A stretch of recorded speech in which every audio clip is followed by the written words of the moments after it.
Hi my friends, I'm back with another video on Dockerizing and Kubernetizing and other microservices for our platform.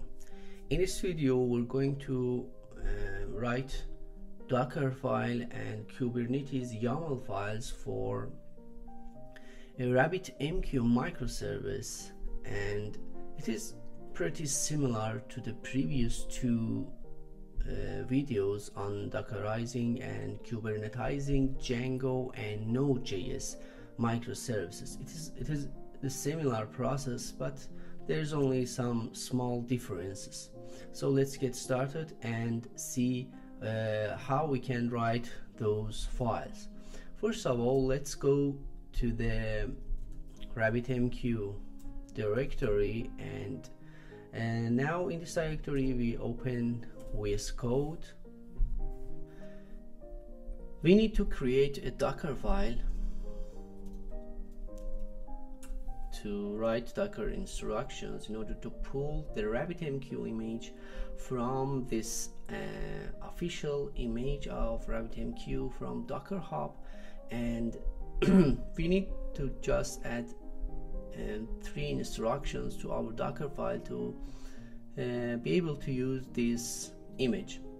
As you can see, there are lots of configurations and various resources in this page that you can use to further modify your image, but in this video we just want to use some specific small set of instructions.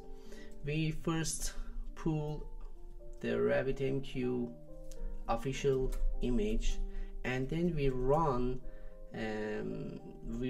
this command to enable Rabbitmq management console, that we want to actually see the queues in our system and other information related to queues.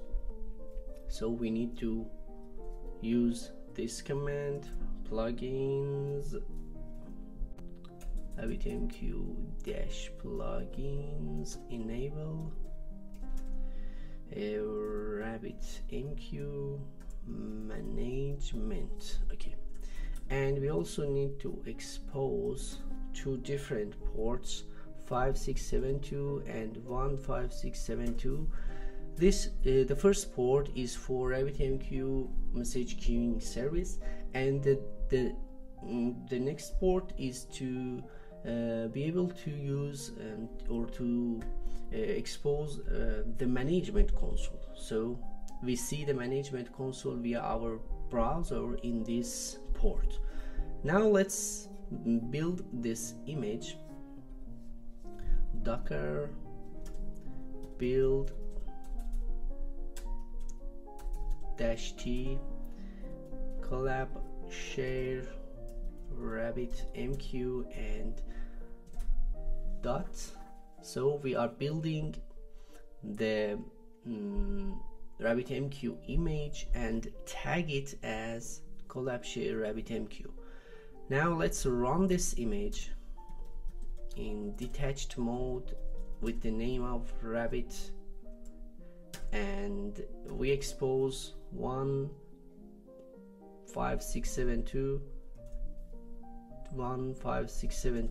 We expose this port to our host, and we use this image to build a container and test it.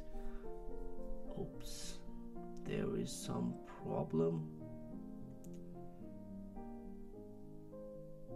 Oh, I previously built a container with this name, so let's first stop that container and also remove that container. Now let's check this command again. Okay, now we have a container with this name which is using this image. Let's see the logs of this container, the Rabbit container.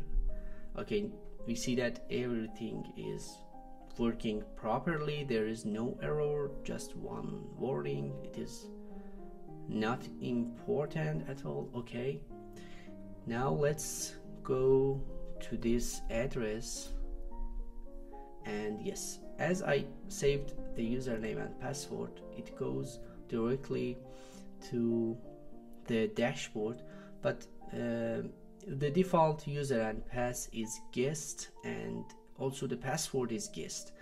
So if we log in, we can see this simple yet beautiful dashboard that we can see our queues and exchange and many other parameters and statistics related to our queues in this dashboard.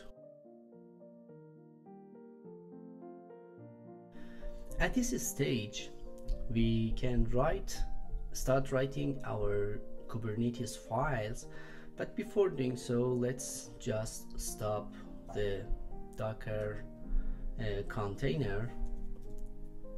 We need to do this because when we create Kubernetes, it will expose the same port to our host, so there may be conflict and some problems. So it is required to stop this container, and actually we don't need any more. And we can also remove this container, and now we are ready to write Kubernetes files.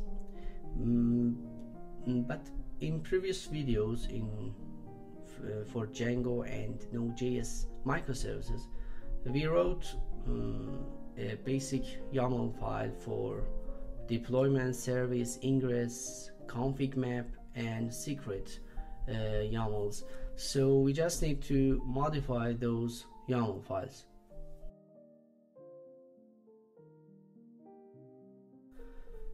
So let's start by copying those files. Actually, before this video, I wrote a complete YAML files for Rabbitmq service. So I just need to copy those files into this directory, and I just describe the differences, and after that we can run it and test it inside our Kubernetes, our actually Minikube Kubernetes. So let's collab test Rabbitmq, and in this directory let's copy all those directory and its content here. Check it. Yes. Now let's see the contents of this YAML files. The config map file is just as before. We just renamed the name of this config map to Rabbitmq-config map. Currently we don't have any environment variable in this file, but maybe we need to add in upcoming videos. The deployment YAML file has some differences.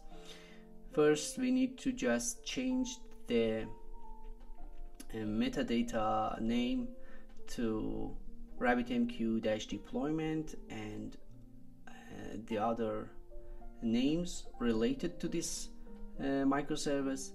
We pulled the image from this address, and also in the ports section we exposed two ports, one for management dashboard 15672, and another is with this protocol, AMQP protocol, for message queuing service. And we also have environment variables from these two files. And let's see the secret. In secret YAML file we have defined two environment variables, Rabbitmq default user and default passive. As you remember, The default username and password for Rabbitmq is guest, but we changed it here to admin for username and pass for user password. So this is how we can use those, actually this environment variables in our Kubernetes configuration or secret files. And also we have defined a service for this deployment with the name of Rabbitmq service. And again, here we have two ports, one for HTTP protocol management dashboard, and another one is for AMQP protocol for message queuing service. And finally, we also have a Rabbitmq.local. We defined this ingress to access this microservice dashboard easily without requiring to remember the ports or the host name. We just need to issue this address, and everything will be shown up in our browser. So just remember to add this Rabbitmq.local in the hosts, in etc hosts file. Now we have everything to work with our Rabbitmq microservice. Now let's just apply all those configuration files. In order to apply those YAML files, we used kubectl apply command, and we apply all those YAML files.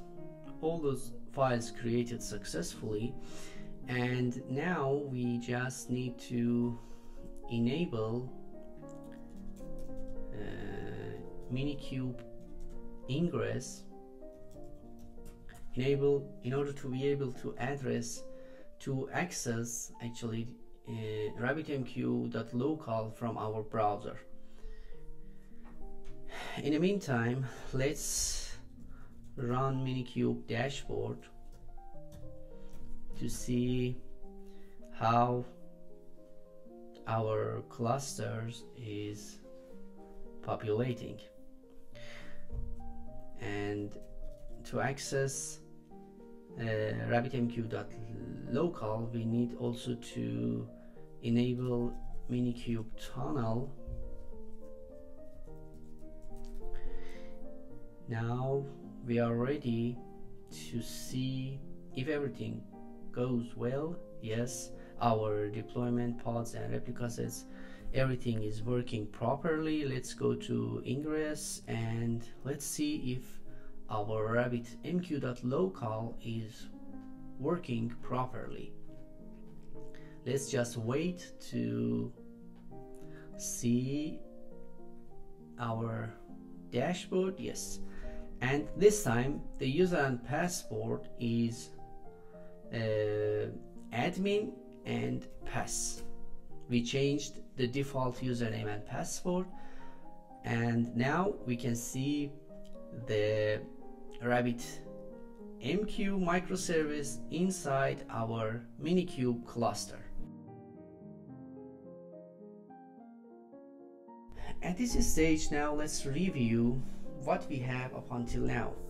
Up until now, we have a Django microservice, which is our main microservice to manage collaborators. We have in this session Rabbitmq microservice for message queuing purposes, and also we have now Node.js microservice for creating relationship between, to store actually user relationships in a Neo4j database. Django microservice will access to a Postgres database, and Neo4j also will access to a Neo4j database. We have these three services up and running, not completely just the building block of these microservices. In the next video, we want to enable these three microservices to communicate with each other, and in the next session, after that, we will write these two microservices. In other words, we will write Dockerfile and Kubernetes to create Postgres microservice and Neo4j microservice in order to be able to create these two databases in our cluster. So in fact, we are creating all the building blocks that it is required to start writing our codes. After creating this fundamental architecture, we can start writing code, and gradually we'll improve this architecture, and we'll maybe add something or remove or modify some of the configurations. So this is the whole architecture that we have up until now, and we also tend to design in upcoming videos. So thank you for watching